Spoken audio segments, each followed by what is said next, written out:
interest rate. So that makes a difference, and that accumulates each year whether you are on claim or not on claim. Now, once these benefits start being paid, in other words, you're in long-term care, you continue paying the premiums like you do for a medical insurance policy? Well, again, it depends on your contracts. The ones that I work with specifically waive the premium at this point in time. That is contractually how they are set up. That once you are on claim, you aren't paying premium anymore. And also that 5% compound or 5% simple interest keeps getting added to the daily benefit amount. So once you're on claim, you're getting the benefit of some inflation protection. It's not covering all the inflation protection because medical care is going up more than 5% per year. Darn. Yeah. All right. How are the benefits triggered, and then how are they paid? Okay, the benefits are triggered by losing activities of daily living. And most of the contracts have a 2 activities of daily living trigger. And those activities are bathing, eating, transferring. Can I get up from my bed in the morning and stand up? Or can I get up from my chair and stand up? Dressing, toileting, continence, and then the cognitive. Cognitive is in a class basically all of its own. As soon as you have been diagnosed with a form of dementia that is disabling you totally, then benefits are automatically triggered. The interesting part about the other activities of daily living, the bathing, dressing, toileting, transferring, is that bathing is typically, as a child, the last thing that we really are able to do for ourselves. And it seems statistically, by research, to be the first thing that we're not able to do as we age. So that says we lose our abilities to do things in the reverse order that we learned them. So it's an interesting research on that, but bathing typically is the first thing that is lost. And that's a tough thing. Well, of course, any skill that you lose is a big frustration and tough for seniors. Of course, and then we're seeing special equipment like these bathtubs that you can walk into with the little walls and so on. And well, like my mother has a shower that she has a seat in the shower so that she can sit up. And I don't know if she's taken very many baths in a while, because it is a big thing about just getting in and out of the bathtub. It definitely is. Craig's parents just recently went into an assisted living facility, and they have one of those walk-in type shower situations that actually has a seat that the people that are living there can use. So I think that, yeah, technology is great, and being able to help the population as we age. There will be more things that will be needed for all of us.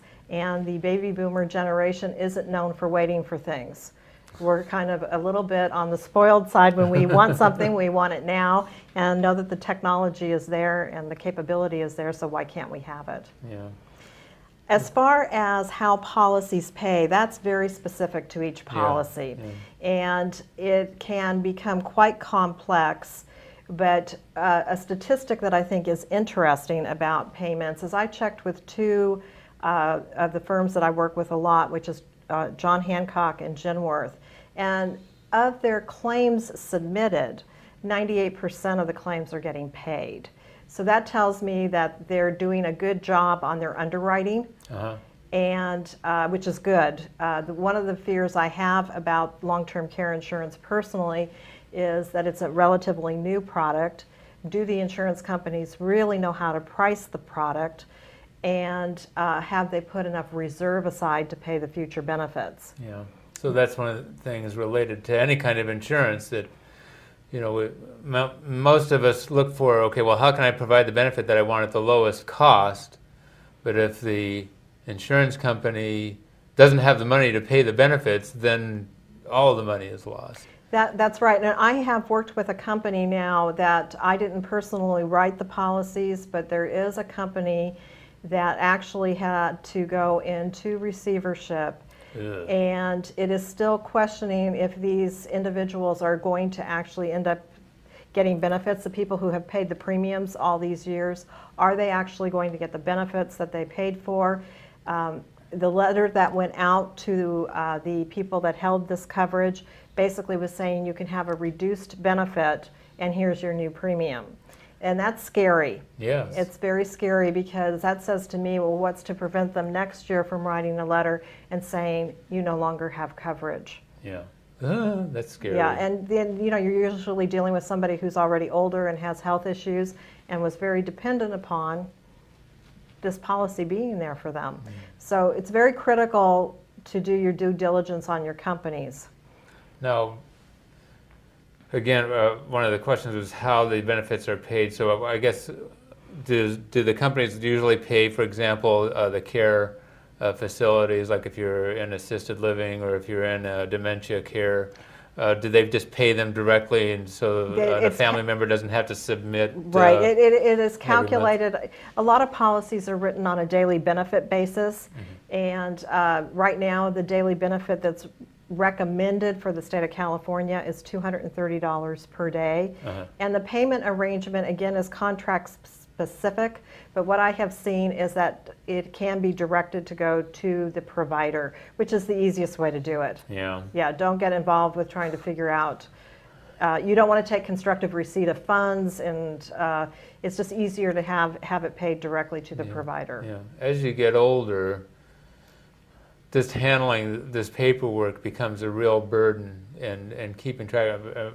I remember going through some of this with my dad, and he had various medical policies that he was dealing with. I've got Medicare here, and I've got my former company provided thing over here, and maybe AARP, and so here's where all these things are going, and just sort of keeping track was a real headache. It really is. Now, for people who just with their basic medical insurance, if they're at age 65 or over, they have Medicare typically, and they usually have Part A, which is the hospitalization and surgical, and then Part B, which is the physician and some surgical.